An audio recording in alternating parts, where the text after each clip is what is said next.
Vashi, you've been asking me that question 4 times, and that's a strategy of yours of asking a lot of the same questions. Because you have an answer.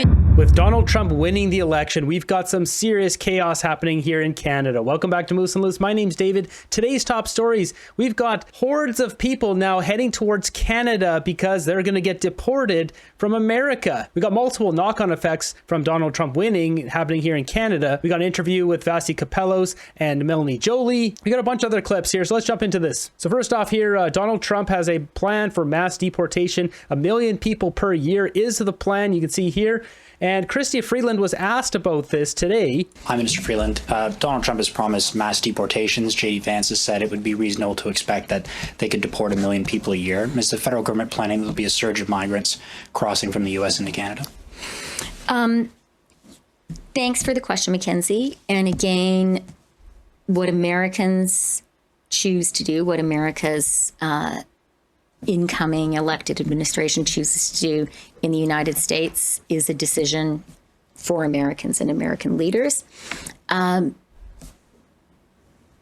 decision for Canadians and what's important for Canadians is to control our own border.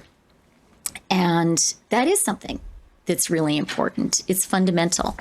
And I do want to assure Canadians that we absolutely recognize the importance of border security and of controlling our own border, of controlling who comes into Canada and who doesn't. And we will do that. Yeah, I'm not buying that. We know full well you guys have a terrible record. The Roxham Road there. They're going to allow a whole bunch of people just to come flooding in here and have asylum status. And we'll be paying for all those people to be living off of $3,000, $4,000, $5,000 a month incomes, freshly arrived in the country, paid for by all of us. Because who does the Trudeau Liberals need? They need more voters. And why not have the asylum seekers being deported from America come up here? This is a bad situation. We don't have enough doctors. Our housing's way too expensive. Healthcare system can't take it. There's no rentals in many cities, and her non-answer here is not exactly inspiring authoritative action, hope, and security in our border and in the government. The RCMP has said that folks in Quebec could see, with a Trump win, more people crossing. And just to ask again, is there a plan in place, or are you expecting that more people will be crossing from the U.S. to come to Canada to avoid being deported? What I am expecting is that Canadians expect us to control our border. Canadians quite rightly believe that it needs to be a decision of Canada and Canadians who comes to our country and who doesn't. And that is something that we absolutely have a plan to ensure. This is coming from the government, who quite literally have been caught, have been found out that they are not properly vetting the people coming into Canada. Hence, we have all these terror lords in our country now. What makes us think you guys are going to regulate the borders at all in this situation? You're not going to do it. Trudeau's Minister of Immigration, Mark Miller here, this bonehead was questioned on this as well. Important partner, and they have a democratic process that we fundamentally respect. When it comes to immigration, when it comes to the work that I do, I've spent the last 18 months making sure that we have an immigration system that is disciplined, that is controlled, that has a controlled flow of migrants to this country. That work will continue. Our interests are aligned with the U.S. in making sure that we have a northern border that is secure, and that has a managed flow of trade and migrants, and that'll continue.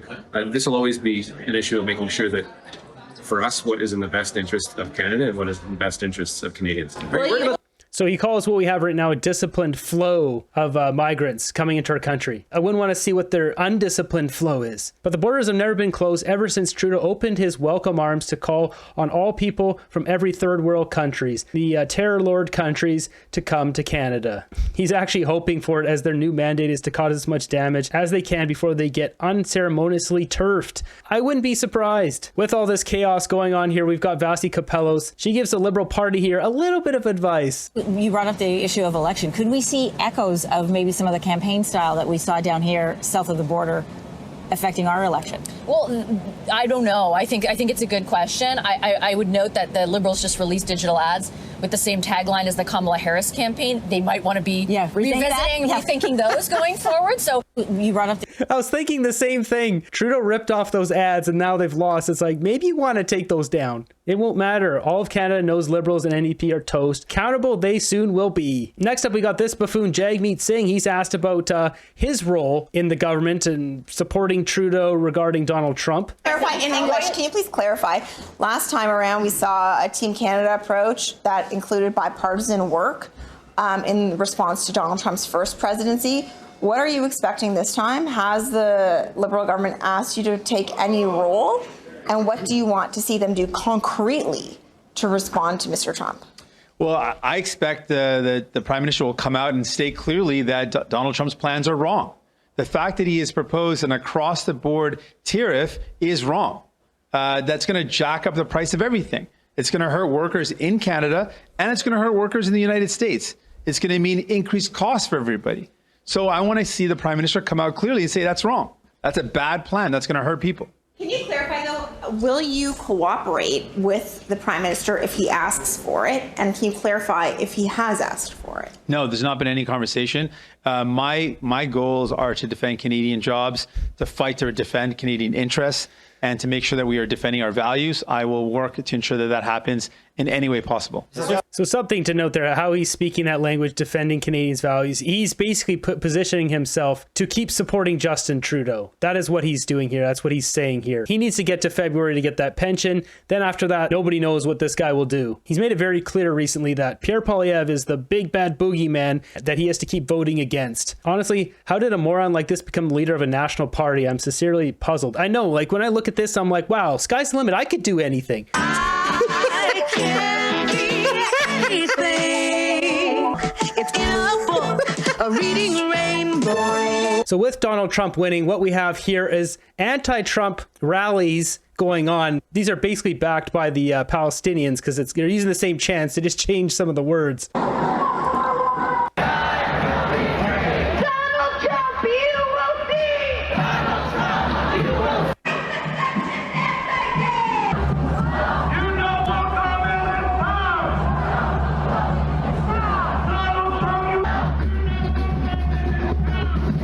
I mean, what are you protesting? It's democracy. You lost.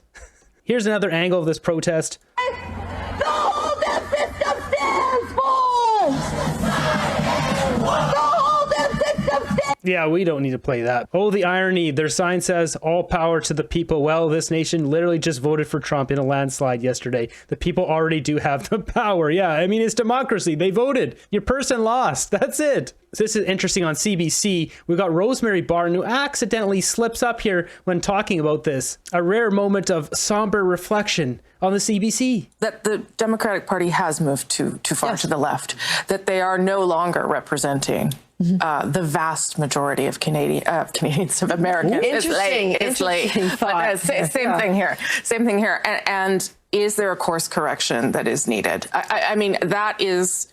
If these swing states keep moving, there's a course correction coming in Canada, and Justin Trudeau and Liberals are going to get wiped out. In her defense, it's hard to speak clearly, holding back tears. Finally, they admit it. It's easy to remember the truth, but lies tend to have a life of their own, and slips come more often. You got this one by Table Salt. It says, there's no way anyone's going to lend money to the Canadian government, Canadian bonds at 3%, when U.S. Treasury is paying 4.5%. Canada is in big trouble here. 1-2 combo of falling GDP and rising borrowing costs. Trudeau's Canada, folks. He wants things to be crappy around here. Everything he's done has pointed in that direction. It says, this is the spread. Bank of Canada simply can't make CAD bonds sink any lower. Investors will simply dump them and buy American U.S. bonds. Here we got a throwback clip of when Justin Trudeau was caught mocking Donald Trump. Prime Minister Justin Trudeau and his French counterpart have been caught on camera, allegedly gossiping about President Donald Trump at a reception at Buckingham Palace.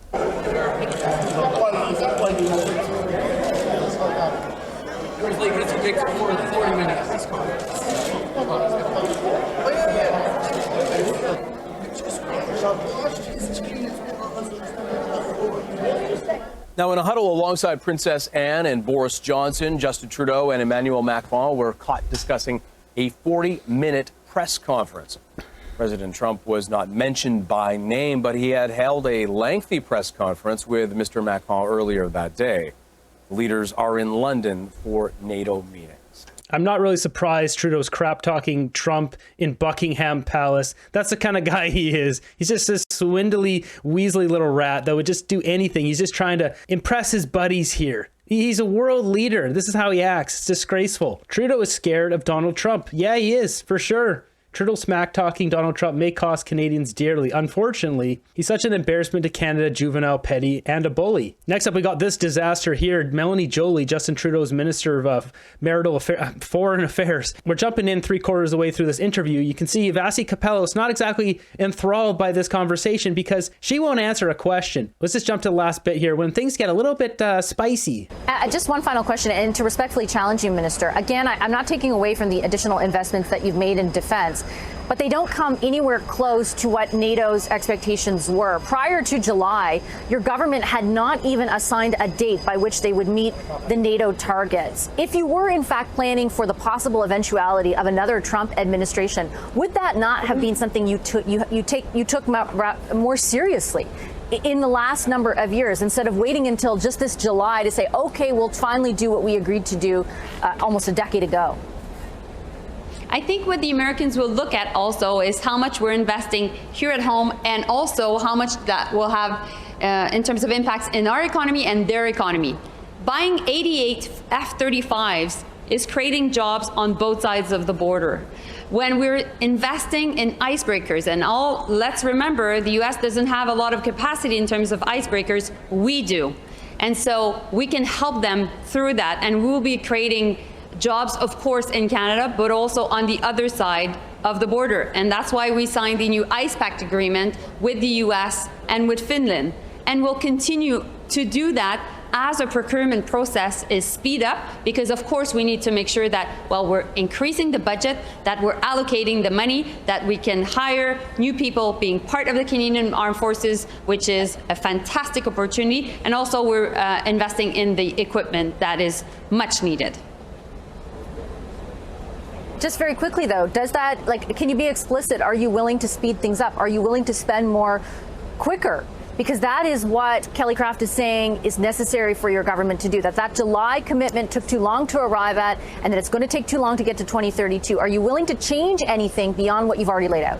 Why is she sitting here with this smirk the entire time? The entire interview, she's like this. It's like this smug smirk that it's off-putting to watch, first off. It's just so arrogant. Vashi, you've been asking me that question 4 times, and that's a strategy of yours of asking a lot of the same questions. Because you haven't answered. I've given you my answer.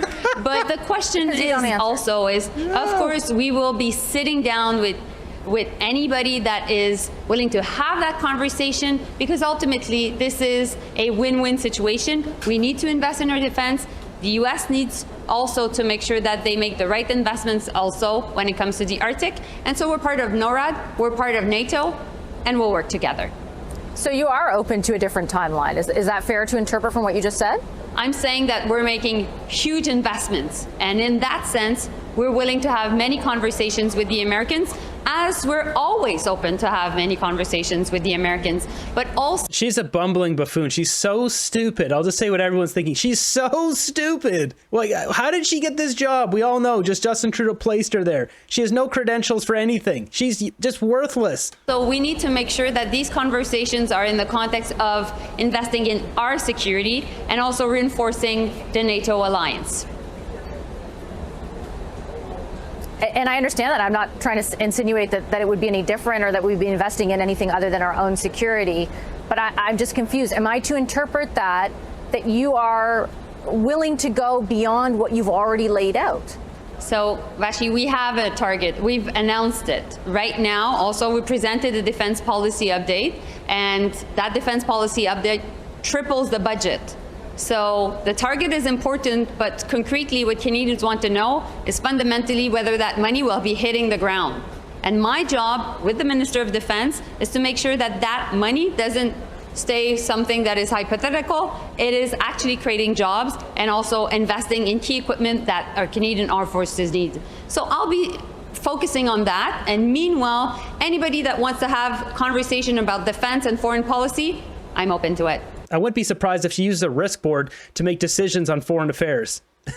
Vassi's face when listening to answers of incompetent government officials is always my favorite. Nobody cares about Trudeau's mistress. How can anyone take Jolie seriously? With Donald Trump winning, we've got this story here from the CBC saying the United States is thinking about banning TikTok outright. The United States is considering banning TikTok. In Canada, it's been banned on government devices.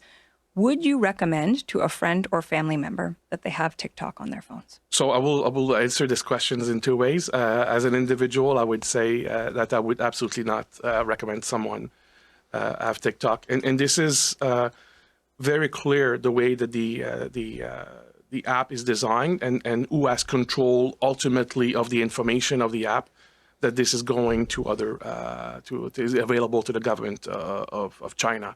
And I think most people can say, what is it a big deal for a teenager now to have their data? Well, in 5 years, in 10 years, that teenager will be a young adult, will be engaged in different activities around the world. If you are, for whatever reason, getting the crosshair of the PRC, they will have a lot of information about you and how to interact with them. Or what's stupid about this is they've already forced TikTok to have all the servers in America. I believe Larry Ellison, the Oracle founder, he's the one who hosts the servers in Texas for TikTok. So they keep pushing this like it's some scary foreign overseas crazy app, but it's like controlled in America. If you're looking at, I think if you step back a little bit, my second part of my question, my answer as director of CSIS is that there is a very clear strategy on the part of the government of China is to be able to acquire as much personal information from anyone around the world.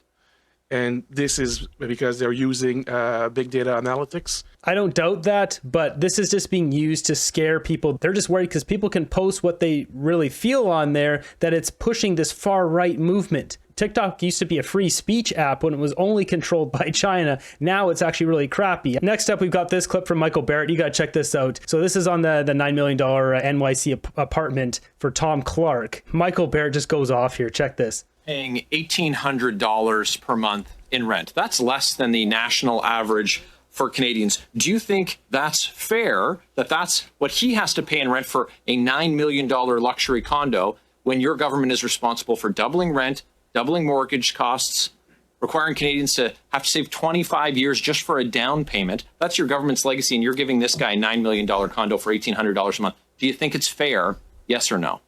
How much is Pierre Poilievre paying for staying in his government-funded Minister, I have great news for you. You're going to have lots of time to ask us questions when you're on the opposition side of the House. But today, you're supposed to be a minister that's responsible for your department, and you're demonstrating a failure in that. Ouch, owned. And just to answer that, Pierre Poilievre gets to live in Stornoway, I believe it's called, which is a official opposition residence. Justin Trudeau's living in Rideau Hall. 24 Sussex is the official residence of the Prime Minister. It was deemed too old and crusty for Justin Trudeau. So there's a few residences. Basically just the Prime Minister and the official opposition get houses to live in. So I don't even know why she's trying to bring that up. Tom Clark is neither of those. He's not the Prime Minister or the official opposition. So he shouldn't be getting a house. He shouldn't be getting a New York apartment to live in. It's stupid. Pierre has earned the right to the home of His Majesty's loyal opposition. Tom Clark is Trudeau's friend. See the difference? Next up, we got Captain Schmuck here, scaring us about Halloween because it was 20 degrees. Time for us all to run in fear in the streets because climate change. Last week, it was 20 degrees on Halloween. Gone are the days where we used to have fights over wearing a winter coat and ruining a great costume. Our climate is changing, and we have to act. Good news is Canada's already turned the corner. Yeah. Individual actions and investments we've made in green technology and clean energy means we're bringing emissions down. But there's still one industry that's polluting more, and that means it's the biggest opportunity to make a huge difference. Oh, please, Justin, tell us, what is it? Save us, Justin. You're our savior. The oil and gas sector is responsible for 1/3 of our emissions in Canada. Okay. So we're bringing in a cap on that pollution. That's right, bringing in a cap on oil and gas, the thing that actually runs our country. We would be living in the Stone Age without oil and gas. Captain Schmuck, do you understand this, Justin Trudeau? Justin, just get on a plane and go to a third world country who doesn't have the basic necessities. And what you'll see is they don't have a strong oil and gas economy. And also about Halloween, it was freezing cold last year for Halloween, so this guy can just button it up. You know, they were so desperate, just so desperate for forest fires this year. And guess what happened? There wasn't all these forest fires this year. They wanted that so bad. But now they're going after Halloween because it was warm on Halloween. Last year it was 6 degrees. 1956 it was 19 degrees. 1919 it was 23 degrees. Uh-oh. And speaking of climate change, we've got this complete nutcase, Stephen Guilbeault. This is a pretty funny interaction. But I have one last question. How can you, are you going to rethink the oil and gas emissions capital, given the fact that we have now a president-elect that says drill, baby, drill, and Canada's oil and gas industry is going to be looking at that quite closely? No, I mean, Canada is independent from the United States, and we adopt our own laws and regulations. Sure, but will that and not we make will it continue. now less competitive for businesses to do business in Canada compared to the U.S. that says drill, baby, drill?